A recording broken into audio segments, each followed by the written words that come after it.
Soulful shit, you know what I'm saying? Like, it's some soulful shit for everyone, you know what I'm saying? Like, I made this be myself, so hear me.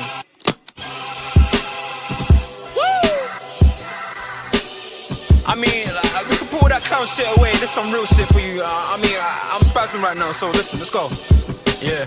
It's in their bones, the thugs in harmony for the love of the money. Then fall victim for the cookie, then turn pussy, it's lonely. You said you hold it down when life get rough, we're here now, so show me. We move them losses to them wins. Heavy pounds, we make it ends meet. Converse with only few who make me feel like I be 10 feet. Barca, Barca, Barca. How's it going, peeps? Back in the damn building.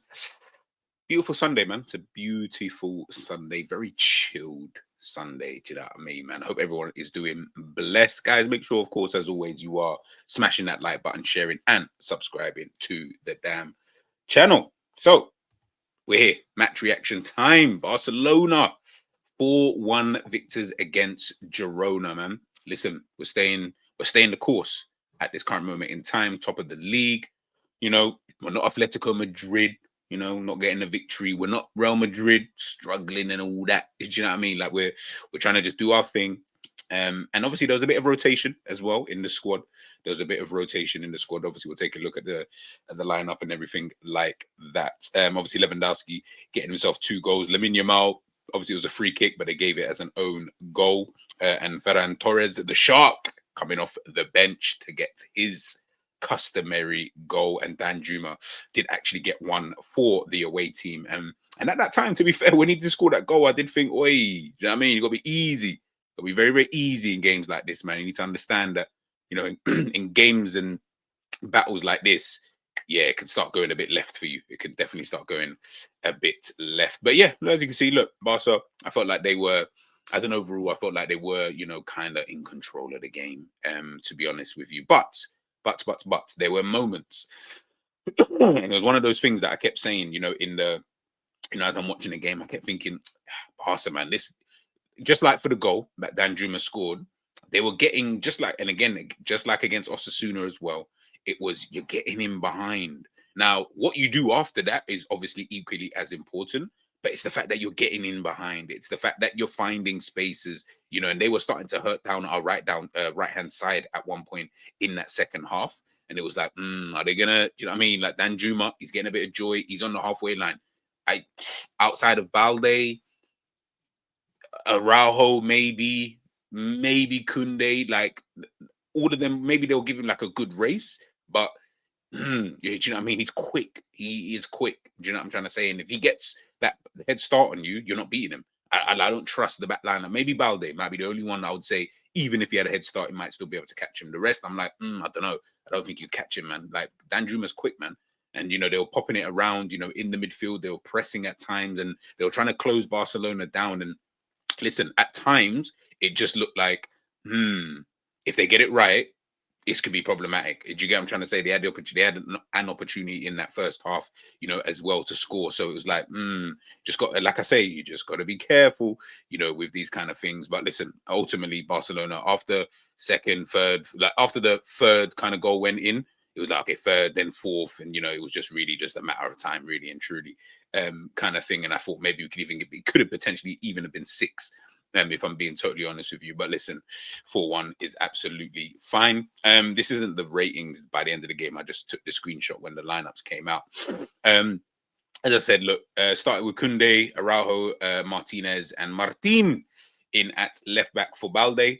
Eric Garcia alongside Pedri, and then Gavi, and then Fermin and Yamal and Lewandowski. You can see kind of really how we were set up, you know, in the game, to be honest with you. Lewandowski doing Lewandowski things. And there's one player we will talk about. Pedri, I thought, again, man, really, yeah, this guy he's too amazing, man. Like watching Pedri is like, it's like watching, I don't know, it's like looking at art. It's like looking at art. Like you can only really appreciate it if you really understand it. You know, he's one of them type of players, man. But he's such a good player, man. I really, really, you know, fucks with Pedri. You can see where Gavi, look, again, supposed to be on the left-hand side, but look at the positions that he's taking up. It's not even, that's why I say with formations on the team sheet, it looks like that. at times he would go out to that left-hand side, but you can see most of his football was being played in the middle, of the park, and it was actually just behind Lewandowski, which he was actually picking up the ball in, on the edge of the box. And I heard the commentators say at halftime as well, they were like, Barcelona were like, we're dominating possession as we would do anyway, but it's too much tippy-tappy football in and around the box, which is weird because I don't really feel like that's Flick's kind of football. You don't really want to. There's moments for it, of course, and it's installed in these players' DNA, and I don't think he wants to take that away. But at times, it was too much faffing about, man. Way too much faffing about. Even between, Pedri, Gavi, and Eric Garcia, I just felt like, come on, man. Like Lamine Yamal at times, don't be so hesitant, don't be so slow. Sometimes just quicken up the pace just a little bit when we're in and around, that box, instead of kind of waiting for them to get set and ready to be able to, to kind of, do their thing. And you can see, look, this is kind of how they were, set up, in the game, kind of thing. And yeah, it says it here as like a 4-5-1, but it was like you can see it was more like a 4-3-3-ish, really and truly.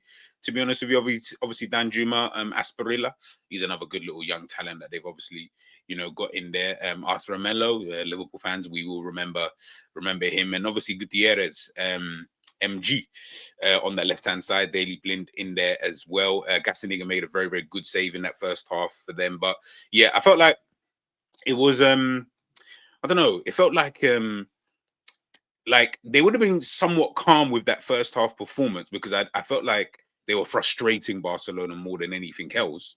But they weren't really offering too much going forward. But I guess in this type of game, it is just more about counter-attacking. Can we get forward, et cetera, et cetera. So yeah, I felt like that was kind of where they were kind of at with it, so to speak. But listen, at the end of the day, Lewandowski, I think he's got like 25 goals in the league now.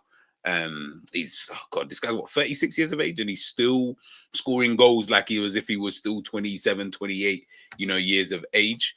Fermin Lopez, I think in my preview I said I wanted him to start, and for good reason. I thought he played well. I think he created the most chances for Barcelona in today's game. He got nice little movements, good touches in and around the box. Again, awareness was really, really good. He was just like a what's the word I'm looking for? A buffer. That's the word it is. He's like a buffer for Lewandowski. It allowed for Lewandowski to pick up pockets of spaces where sometimes they weren't always going to pick him up, kind of thing, because he would drop in, into those half spaces, pick up the ball, pop it out wide, dummy runs and things like that. Like I like Fermin. Like I feel like he's a really, really good little young talent, man. But as I said, man, listen, top of the league. I know there's a couple of games going on as I do this video. Still 3 points ahead. That's all that really matters. Goal difference. No one's scoring more goals than Barcelona this season, man. They've been on absolute crack as it is, man. And we, like I said, we move on to the next game, man. We move on to the next game. Just like the Osasuna game, it's just keep the games coming, really and truly. I'll be honest. Keep the games coming. Keep things ticking over. And I think Barcelona will be fine. I think they'll be fine. It was good to get that rotation in as well, to be honest with you. Rafinha obviously on the bench, and a couple of others. And I think it was just good to rotate the team out, especially, after the Osasuna game. This game coming so fast as well. Like, not really much. It's like we was in the Europa League times. You get Europa League Thursday and then Sunday games. Not that much rest in between. Was it 2 days, if that? So yeah, I think it was good to get the rotation, move on to our next game. And that's all I really care about with Barcelona. But one thing I do like about Barca is that, yes, they've got some deficiencies, I would say, within their game, but it's still, you can see like the type of football, the way that they play, the style that they have, like it's always on show. And it's with them, it just seems like it's always so inevitable that they'll come out victors, in this match. So yeah, man, big up to Barcelona every single time, man. Guys, let me know your thoughts if you watch the game in the comment section, and I'll catch you guys back for our next preview.